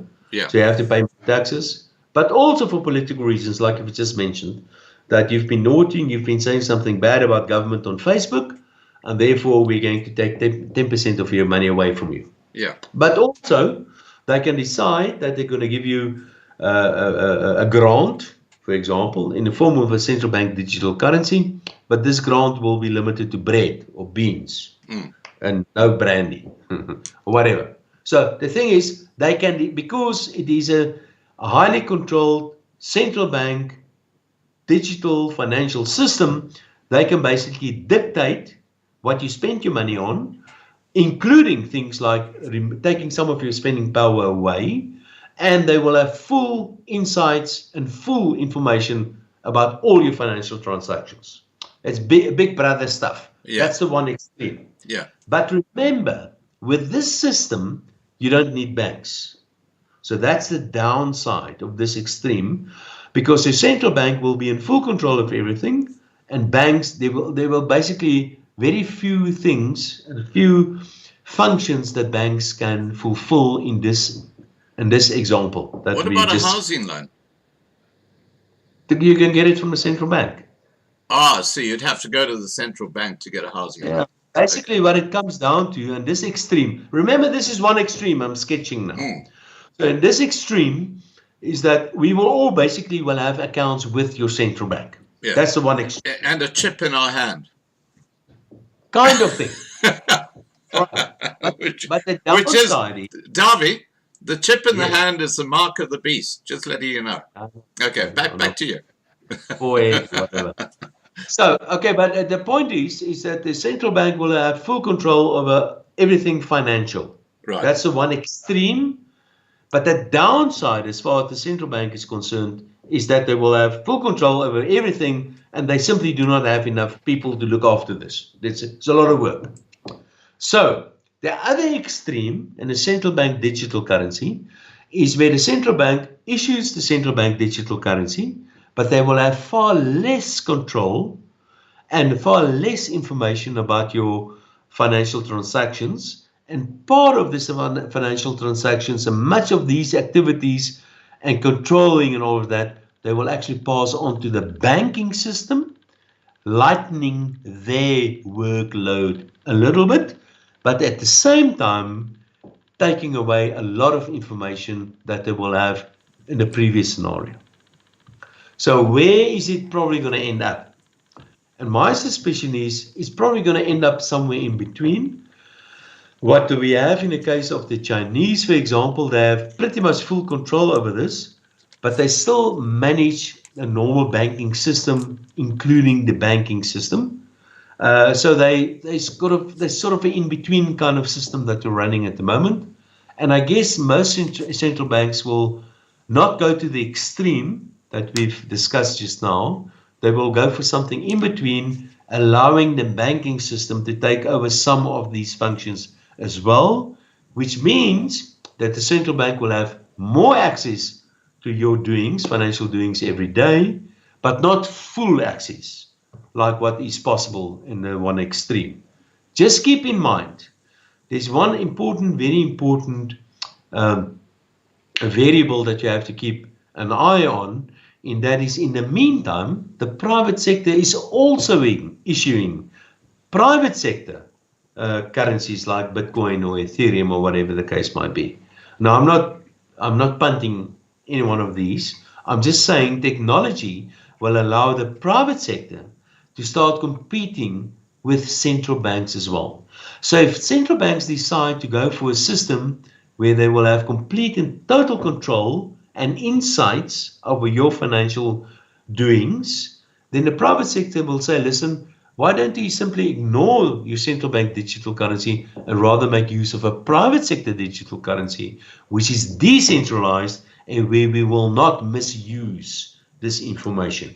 So I think that's a natural check and balance that will eventually become important, which is part of the reason why we will not eventually end up in this 1984 scenario with Big Brother. Well, I actually disagree with you on that.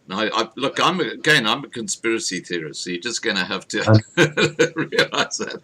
And I'll tell you, I'll get back to Klaus Schwab. You said by 2030, you will own nothing, but you will be happy. What he's saying, in effect, is that everything that you have on a financial basis will be known by, the top echelon, the people at the top, the one world government. Here, and I'm going the full Monty. Okay, so you're gonna, with a one world government, they will know exactly what you're doing, where you're doing it, what you're doing, and if you upset them, then bang, they come down on you like a ton of bricks. That's if they don't take you out. And look, I'm not even going to go into the vaccine side of things, because that would just take us to a whole new level. Back to you, Scott. No. Maybe let's assume there's a lot of guys sitting in a smoke-filled room somewhere, sipping very expensive whiskey and thinking how they're going to take over the world. And one of them is called Schwab, and the other one is called Rothschilds, Rockefellers, Gates. Whatever the case.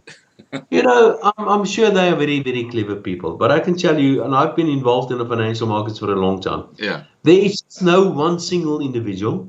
It is impossible for any organization, for any pressure group, to be in a position where they can sort of take over the world. It's just not possible.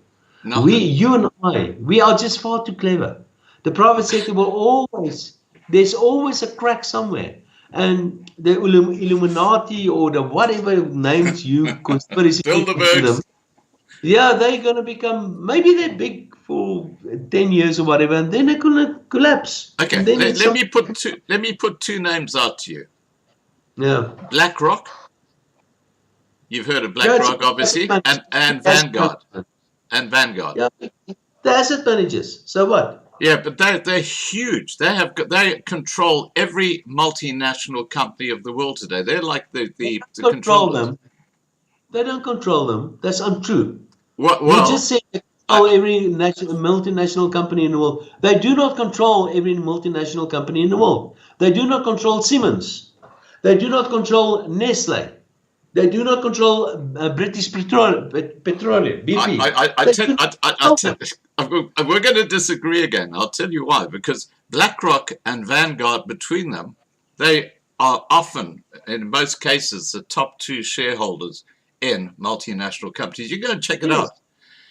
But if you're a top shareholder, it means you've got 1 or 2% shares in that specific. It means you have a lot of influence. It means you have a lot of influence. Yes, you have a lot of influence. So and you put that on a global level across every multinational company. You take. I'll give you a classic example, Dawie. You take Pepsi-Cola, and you take Coca-Cola, and you take Pepsi. Yeah, so you got two different soft drink companies. Both have, just as an example, the same top shareholders, Vanguard and BlackRock. So, you basically, there's no competition, because the same guys basically run the whole show. Well, Scott, I'm not a BlackRock.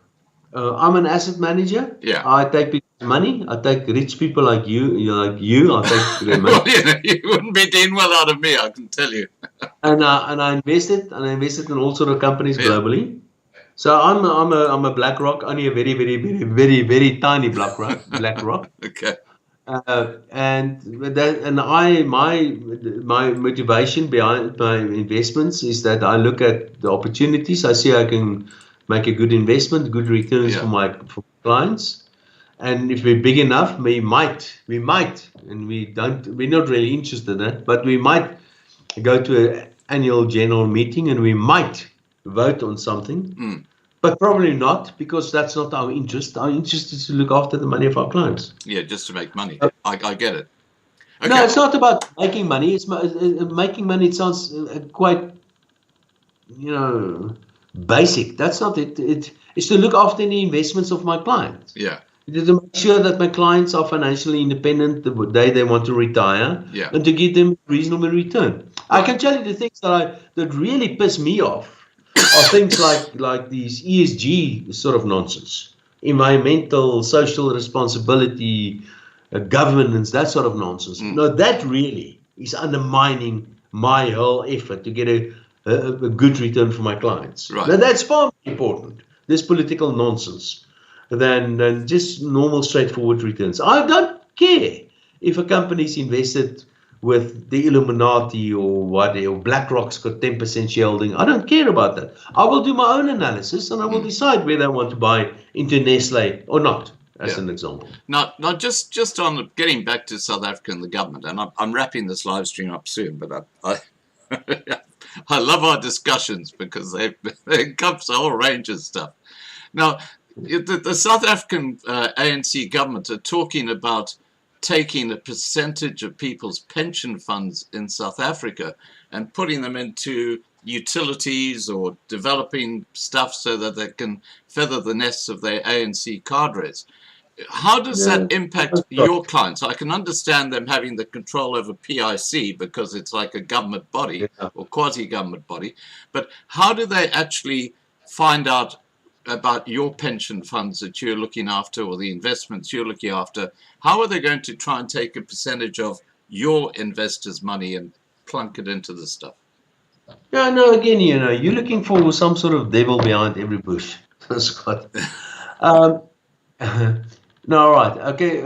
Now, what is happening is that legislation in South Africa is changing, allowing pension funds to invest in a broader variety of investments, which in principle is 100%. I have no issue with that. As long as you've got good trustees to look after your pension fund and they make a decision on whether they want to invest in whatever they want to, that's their call. But that's their responsibility as well. Now, recently what we have seen in South Africa, and there are some reasons for that, what we have seen in South Africa, and not only in South Africa, it's a worldwide thing, is that pension funds are allowed now to invest more in infrastructure, which again is nothing wrong with in principle. But the part that you no return. No, that's incorrect. You can invest in fiber investment in South Africa and get a very good return. I'm talking about roads. Let's say they want to build a road between Johannesburg and Cape Town. You can get a good return as well, provided the whole thing is good managed. Are you talking about tolls? Yeah, it can. You again jumping the gun here, Scott. So your problem is, and there's some value in this. Yeah. Your problem is that you think, and again, I think there's some value in this, is that you think that this government, the ANC government, is changing legislation so to lure pension funds to invest in certain capital infrastructure in South Africa that's not going to give you a good return because government is going to steal it or there's going to be mismanaged or whatever the case may be. And there's some value in that. I'm just following the history anyway. Yeah, no, granted. No, that's a valid concern. So yes, granted, I take that. But I know trustees. I know asset managers that look after the assets of pension funds and all of that. We do that ourselves. Yeah. And we're not going to do that. I'm not going to put money into Sanral. I'm not going to put money into Eskom. I mean, that's stupidity. Why will you do that? And if they, and until they push me to do that and they force me to do that, in which case I'm going to kick up a huge fuss. I can promise you that. This is much ado about nothing really to change legislation. In fact, I welcome this. Allow the trustees to decide for themselves what they want to invest in, but be very, very careful when the politicians force you to do something. That's the word. And the forcing part is not there yet. Right. Okay. Well, I had from what I was reading, I believed that they were actually going to force people to pay a percentage of their money. Okay. Maybe one day. I stand corrected. Yeah, we're not there yet. I stand corrected. Okay, I'm going to throw.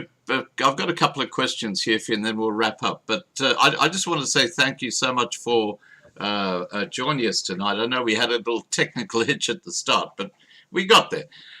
Okay, so Michael Lawson says, please ask about the future of fuel with the refineries closing and what effect it will have on future food prices or production. Yeah.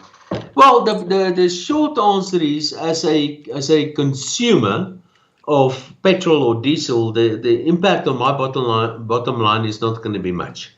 We are simply going to import petrol or diesel or fuel from abroad, and we probably not going to refine our own fuel in South Africa in future. There's only one refinery really working at the moment in South Africa. But for me, as a consumer, it's not going to make much of a difference.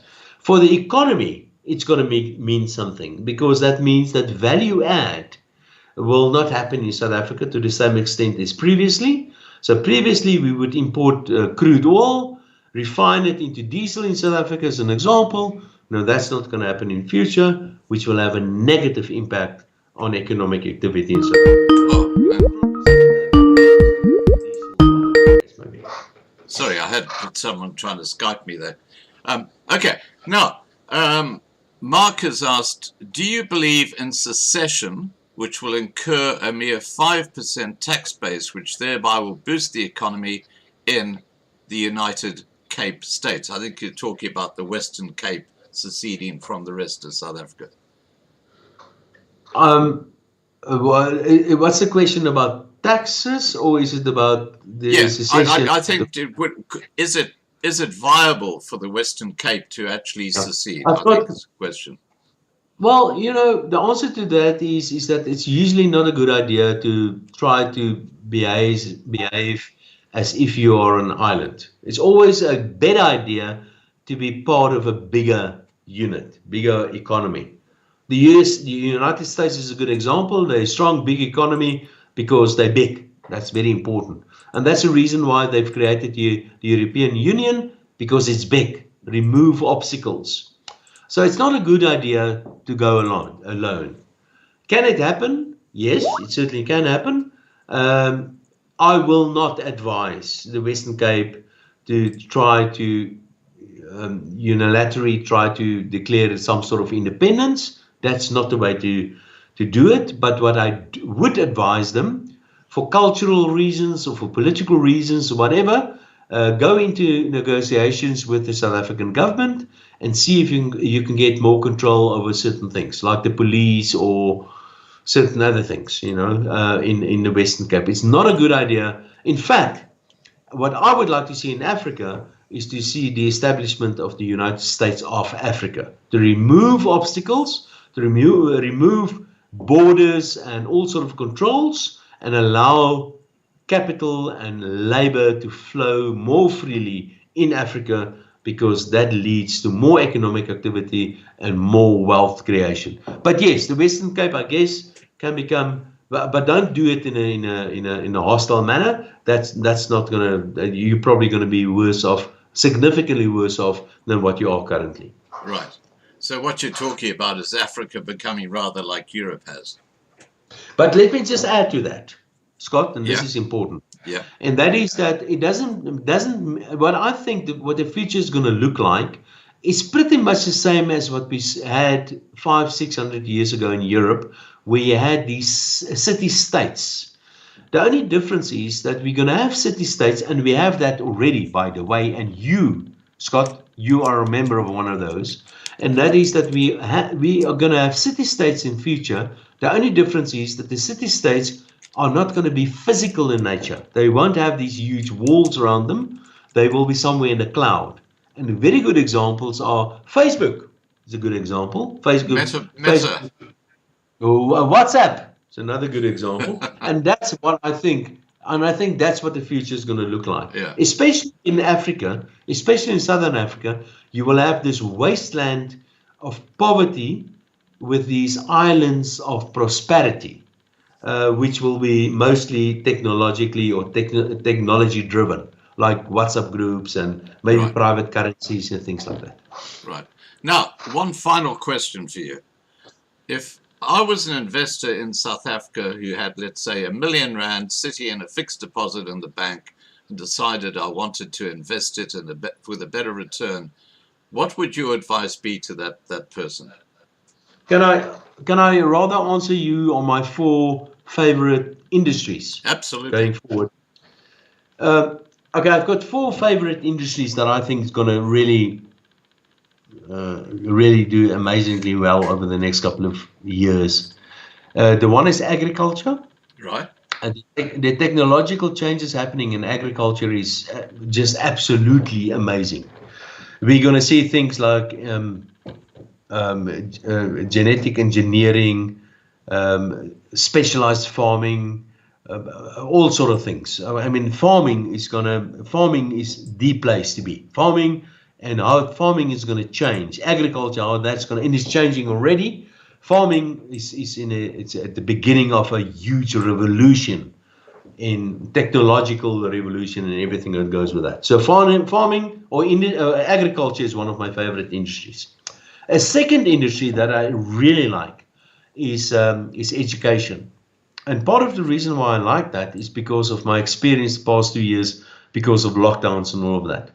I think education will really be democratized. That means everybody will get access to the best kind of education in the world.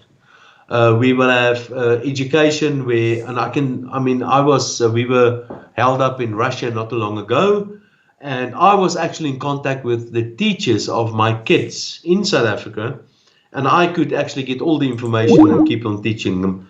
I nearly killed them in the process, but the point is that I think education is going to change, and it's going to change dramatically. It has changed already. Remember, the educational model that we have is basically 1,000 years old. We put a lot of boys, because it's only recently we started sending girls to classes and to schools, but you put a lot of boys in the same age, in the same class, with one teacher standing in front teaching them something. That model is 1,000 years old. It is changing, and it will change. So education is the second one. The third one is personalized medicine, or medicine, but personalized medicine. That is where you get medicine that is, my daughter is a geneticist, so I'm quite passionate about this. And that is where they will make something that suits you personally, that fits your specific genetic profile, or you will wear a wearable device like what I'm wearing here, which will take your blood pressure and your sugar and whatever. But they've got those already. Yes, but that thing is going to accelerate, and it's going to explode. That thing, that's a third industry that I really think. Just on that one, that's the one that disturbs me, because that's where you start talking about messenger RNA and fiddling around with people's DNA and stuff like that. Anyway, that's a discussion for another day. Okay, carry on. Conspiracy people like you don't, but anyway. Right, and then the people one, like you. Oh, come on, Dawie. I'm pulling your leg. And then the fourth one is finance. And we've been speaking about that. Central bank, digital currency, private sector currencies and all that. What we are witnessing at the moment, and I can tell you, I think banks are going to disappear. They will not exist in future, not in the form that we've become accustomed to banks. Yeah. Money will change, and the changes that's happening there is going to be really huge. So that's the fourth industries. Those are the four industries that I think that's going to change the world over the next couple of years. Right. Okay. Fantastic. Dawie, thank you so much for joining us tonight. And it's always a great pleasure having a chat. We do not agree on everything, but I think that's important because it gives you differing perspectives. And I love our chats because I am in the conspiracy theory world, and you're very much in the mainstream world. So we have interesting dialogue and perspectives, which is great. Thank you very much, Scott. No, of course. Now, the important part about, this is also part of the new technology that you and I, we can talk to one another. And that's part of civilization, I think. Yeah. And it's part of the evolution.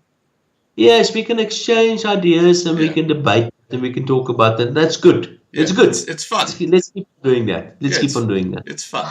All right, Dawie, take care and have a great 2022. And thank you so much for joining us tonight. My pleasure. Thank you very much for asking me. Okay, buddy. Take care. Bye for now. Bye-bye. All right, guys. That was Dawie Roodt, and it's always lovely talking to Dawie and getting a fresh perspective on things. And look, he's obviously doing something right because he bought diesel, huge amount of diesel just at the right time. And who am I to argue with that? All right, guys, I've already gone out earlier. This has been a very interesting live stream. I think I might as well go out with it again. What do you guys think? Okay, here, op ons rots. Here we go. We'll go out with that again. Take care, everybody, and have a great evening. Don't forget, tomorrow night, 8 p.m. Johannesburg time, I will be talking to Petrosito, who's obviously very involved in trying to alert the world to the farm murder situation.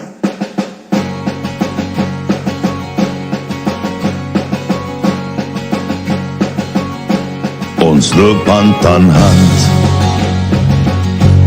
op goue warm sand, so baie wat ek wil hê, so baie dit brand. Ek staan op my rots met golwe wat bots.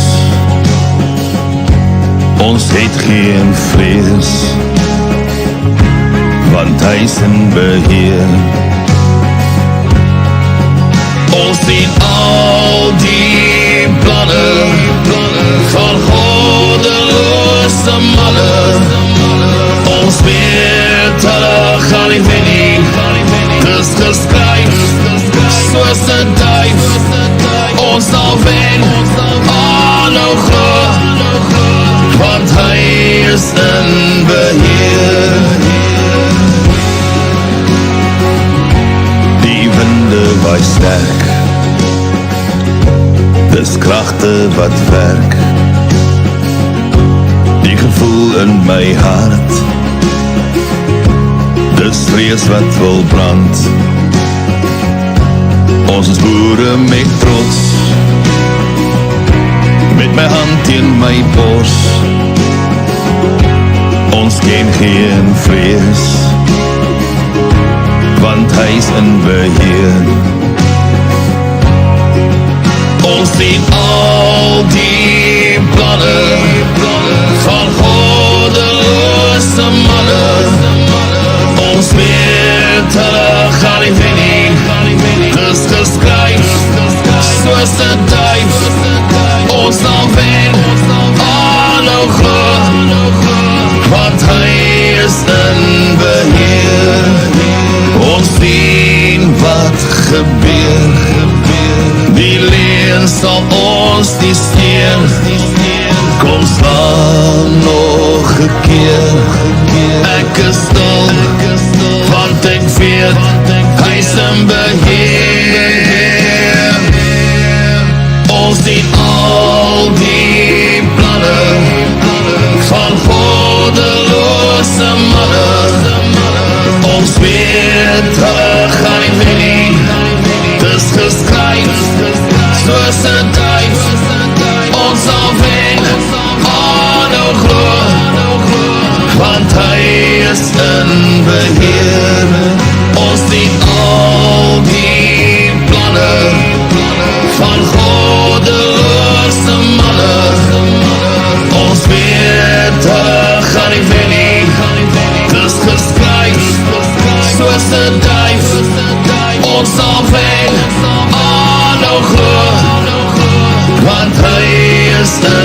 beheer. Ja, hy is in beheer.